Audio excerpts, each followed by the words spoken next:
My name's Chris Bingham. That's my full name.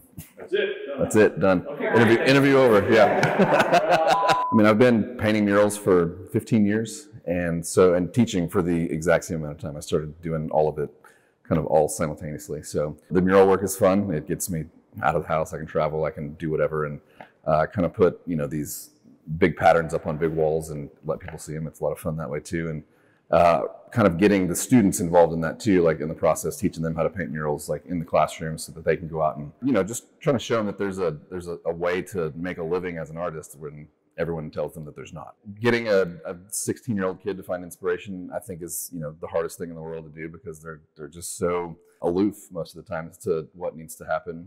Just kind of showing them technique and process allows them to find their own inspiration. Like, I don't push them to be like, all right, you need to do this or do that or do this or do that. It's just like, here's an idea, here's an artist to follow, see what they do, look at their website, look at their process, and, see if you can incorporate that into your daily life too. And so I just kind of let them find their own path and see where they end up.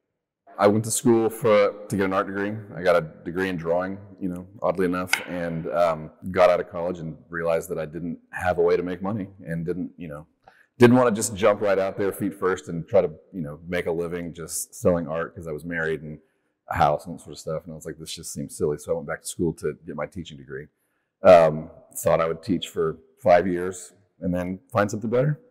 But 15 years later, I'm still doing it and, and loving it. But I tell my students all the time that I can't be an effective educator or teacher without being an effective artist first. And so learning the processes, learning the techniques, and actually getting out there and making work and being successful doing that allows me to be a better educator to them as well. So kids make fun of me all the time because I'm, just this goofy art teacher in the classroom, and they tell me I need to smile more, and, that I just have this like hardened, I don't know, teaching high school art for 15 years kind of makes you not smile too much anymore. But so they pick at me a little bit, but it's fun, and we have a good relationship, and we kind of build that even after they graduate. We keep in contact, and so it's fun to watch them grow.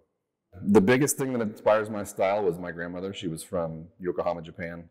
The patterns and origami papers and the textiles and the fabrics and that sort of stuff, it was always just mesmerizing to me as a kid. And so she taught me how to fold origami when I was 5 years old. And so it just kind of has been ingrained in the artwork kind of ever since. And so it's kind of like a living memoriam to her, as, she passed like 5 years ago. And so everything that I do kind of has a little bit of her built into it. And so, the kids can go see it, my mom can go see it, and it kind of gives them a chance to just reflect back and feel like she's still part of us every day. So.